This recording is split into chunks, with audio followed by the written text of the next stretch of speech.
Momentum is building. Arsenal are top of the league, taking advantage of a Liverpool slip-up, and yes, it's only 7 games in and the season will throw up plenty more curveballs. But yesterday, Arsenal brushed aside a team who had become somewhat of a thorn in recent times, and they brushed aside a West Ham side whilst playing with an appetite for a bit more chaos, an extension of a slightly greater intent to break the game open that we've seen this season, and with players, you feel, building connections that already appear hard to contain. And of course, our defensive inevitability, in open play at least, was as assured as ever. To concede just 2 goals in the season thus far is pretty good going. Welcome back to the Harvey Gratian YouTube channel. I'm so glad you found us or are joining us once again. And what I don't want today's video to seem like is me saying Arsenal didn't do this last season, but they are suddenly doing this now. And that's why the formerly tricky matchups are looking a bit easier. Of course, there is some truth in that, but there's also the gradual evolution that we've been seeing this season, game on game. And there is also just the question of who Arsenal have on the pitch. Anyway, let's start. And let's start with maybe an interesting place considering he entered the picture 30 minutes into the game. But that's with Martin Zubimendi, with how he, as ever, gave the team it felt some clarity, and he feels, or he continues to feel, like the hub of this refreshed Arsenal side. One interesting point that I think has actually gone a bit understated yet is how, if it has been just one of Ødegaard or Zubimendi on the pitch, they've basically played like for like the same role, which feels how it should be. Against Newcastle, Ødegaard's inspiring cameo came from a like-to-like switch for Zubimendi, still shifting round in the pivot with Rice, creating space for each other, moving around, looking for advantages to wear the opposition down.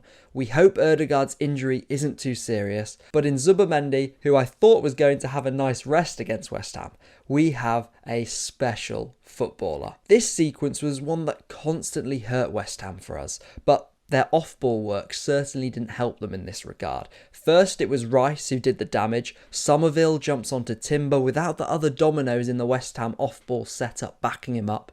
Fulkrug was doing his best Chris Wood impression from the Forest game and was more just a post to pass around. Rice finds it easy to free himself for the first pass, but it's the combination with Ødegaard here, with the 6 spilling a little higher, probing, and that feels like a Zubimendi inspiration Rice has taken on board. Paqueta should be following Rice, but he and Fernandes jump onto Ødegaard, who gives and goes with Rice. Ødegaard's forward first intention is nice here as he hits Saka early as Saka is creating that separation from Diouf. This makes Saka picking up the ball closer to the middle feel more natural and flowing as he whips one to Trossard, and Eze has that first quick rip in the box. Also, this is a really nice template to mention too. It's last season's diamond with the left back and Ødegaard on the sides, Rice this time driving from the base, and Eze high and central. Of course though, Zubimendi had to have his say. Again, this comes at the risk of overstating, but with 3 West Ham attackers and the pacey Diouf ready to counter on a dispossession, Zubimendi drifting into that same spot Rice was in earlier, backing our ability to play through this, felt like one of those calculated risks. When the same situation arised again after Zubimendi, just like away at Newcastle, gets to the second ball ahead of everyone else and hits it on first time, this time he snaps into action. Zubimendi is on the blind side of Somerville who, mate, come on, you're looking in the wrong direction. Saka's ability to hold off and wait for gaps sees him cut Zubimendi in, and it's not just the kind of Jorginho-esque pass that Zubimendi hits as he slips in Eze, but the weight is inch perfect. Again, this isn't to try and overstate, but the reception from Zubimendi, one touch out of his feet and he releases Eze with the next. Playing at this kind of tempo is also how you don't let the West Ham block set, making better use of Rice doing that pinning higher up and stealing in to crash the ball home. Nice celebration too, Deck. In the introduction, I spoke about the relationships building for us on the pitch, and Zubimendi and Calafiori feel together just full of brains and wacky ideas, but so much intent and purpose on top of that. If they are close, they're going to connect with each other. Calafiori was still as roamy and unpredictable as ever, and don't worry, I'll get on to all of that. but he found himself inverting more into the pivot than we've seen so far this season. These kinds of vertical connections between Zubimendi and Calafiori have become common already. Calafiori arriving on top at an angle, receiving already with momentum, and they were doing their own impersonation, these two, of what we've seen Rice and Zubimendi doing this season, swirling around each other, Calafiori hunting for gaps on top, and here Saliba is the one punching the ball through, but always the sheer quantity of off-ball movements that Calafiori makes keeps him busy, and he connects with Eze and stays in these right-hand side pockets higher up. It feels as though these two are constantly looking for each other. Calafiori here takes it wide, but has that ability to play his way inside, finding Zubimendi, who hits Trossard first time, and the left-hand side gets rotating round. So, calculated risks on where to position yourself to play at better height, encourage that intent to break lines, which Zubimendi will also do himself, as we saw for the penalty, where he yet again finds that Jorginho clipped hit to Timber. These are the kinds of things that Zubimendi brings to the team, and between him and Rice, I think they nicely replace the expansiveness that we would see from a Ben White in these kinds of deeper zones on the right hand side. But what about Calafiori in more detail? Yes please, any excuse. As you know, I'm a big fan of Calafiori's adventures over to the right hand side, and here it works because it's after a counter press. He's not just going there without thought, it's important to add. He stays and wants to play then in this deeper right centre mid zone. The team, as you'll see, have balanced him out elsewhere and the rest defence is still set. But the way Calafiori eliminates Paqueta out the game and gets into these kinds of positions whilst driving, it's like he's a left-footed right winger. The touch is heavy, but in a team that has just been calling out, especially last season, for ideas and for shots too, we have to be okay with inviting this chaos onto us more as a corollary to these kinds of ideas that Calafiori brings. And we have the technicians too to play those faster, staggered, vertical sequences that I've been stressing all season that we have been looking to up. Our midfield is constantly changing its heights here, but now Ødegaard deliberately comes narrower. Bowen was often caught out in this zone between players because of West Ham's understaffed press, and Calafiori takes it again. It's Paqueta's jump, but he isn't backed up, and now we can escape. Calafiori holds it long enough just to wait for the lane for Ødegaard to open. Eze does his part in what was a lower, more efficient with his touches game for him, and he pulls his man away. Ødegaard instantly hits the channel. It's lost, but look at the counter press. I think this is a nice way to end speaking about Zubimendi and Calafiori in how snappy they were in this phase of play, the counter press. Remember, ball losses can be productive, especially if you've got a counter press as wired as us. With Ødegaard off, Timber does become a bit less off-bally, and we see more of these ducks and drives inside.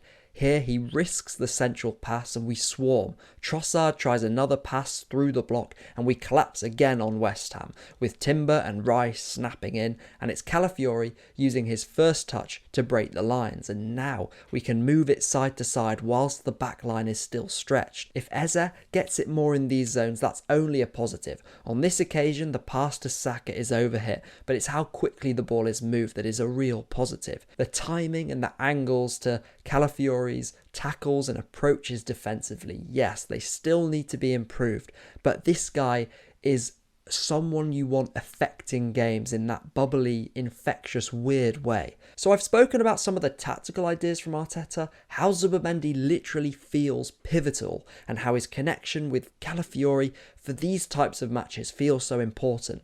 I've also frequently said how in terms of getting the most out of Declan Rice, and this is just how the squad is set up at the moment, by the way, nothing else, Calafiori always adds that little bit extra, I think, to Rice's game. Against West Ham, though, their interchanges, Rice and Calafiori, were slightly different. There were rotations constantly, but the balance felt slightly flipped, with Calafiori spending much more time hunting but lower down the pitch. And whichever role he plays, Rice, with this kind of license to move, gives us often that little bit of extra impetus, and importantly it often comes when he's allowed to arrive from a little deeper. Here, Calafiori is stacked on top of Zubimendi, who is between the centre-backs. Calafiori moves across, which frees up Rice, who is in that stack initially between the lines, to sprint through the half space. Trossard, who probably balance-wise felt needed yesterday, even if it made him a bit more peripheral, has hinged lower and immediately whips one over the head of Wan-Bissaka, who he's drawn out. Let's do a quick analysis on Gyokeres here too. He pulls up just here, he slows down, and I actually don't think it's a really poor decision, because he's basically waiting to react to the ball, and if he cheats too far ahead, that's when he can't get to the one that's pulled behind him. You want to time it right. Is there something to be said about just simply him not reaching it? Yes, probably. He probably slows down a little too much waiting for the cross, as opposed to holding his run. But I'll speak more on him in just a bit, and I don't want to micro-analyse individual actions. Calafiori may have got a little bit jealous of Rice here though, and 30 seconds later the roles reverse. Rice is low, Trossard is still incisive, and Calafiori is stampeding beyond. I want to finish with some important discussions. First of all, Bukayo Saka is so good at football. You can tell his fitness is building, because when he was on the ball yesterday, the game was played at his speed. When all you have to do as an Arsenal teammate is stay narrow like Timber does here to maximise the space that Saka has to play with, it makes life obviously much easier. Here Saka cuts and whips the ball in, or here he goes inside again but plays a reverse pass into Timber, who looked to be refreshing that threat that he has on the underlap. And when you don't have to even beat your man to be able to open up the game creatively, that's when you know you have a really special player in Bukayo Saka. And when you add those off-ball runs off the shoulder, not just the licence that he's having more and more to drift closer to the centre, but I think start from a narrower station. If Saka stays fit, that mass of goals and assists he looks set to get last season won't be far off this time around. On a side note too, on this sequence, I liked how deliberate we felt and how content we were to work the ball backwards before Saliba fired a ball back up and through quickly, and we were suddenly running at a backtracking defence. I don't know if it was deliberate, but that baiting, I think, not rushing the ball into the final third all the time, might be important. As promised though, I want to finish with Gyokeres. I gave my considerations of course on him when he signed, but I think the first half against Newcastle and on Saturday against West Ham have arguably been his two best games for us. There's more deftness to his game when the distances are closer and he's back to goal, and that comes with being more contact comfortable and ready to compete and fight every single duel. He's not going to climb above Premier League centre-backs all the time, we know this, and he's always going to prefer to be facing the other way. But both he and the team are in such a better place when they began, and I think in spite of everything it's so important to mention that. Mikel stressed the importance of his occupation, his work rate, his repeatability in moving the centre-backs around, and that's absolutely true. And although I really would like to see even more chances created through his movement alone, of course, this goes both ways. Gyokeres is quicker to press, the intensity I think is dialed up each week, and he's part of a squad, remember, that's full of depth.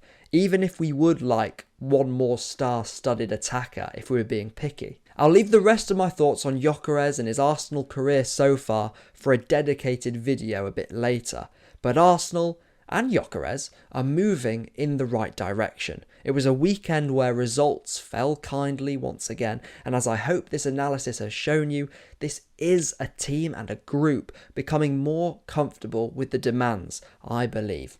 Balancing risk and reward, playing with the tempo that feels a bit more urgent, having the players on the pitch to do that and sustain that, and a coach ready to extend himself and embrace that also. There are greater tests ahead, but we've a real opening, you feel, over these next couple of weeks to extend that advantage after the international break. Our hard start has been navigated, but the season is just beginning. Thank you so much for watching. I'll catch you in the next one. See you later.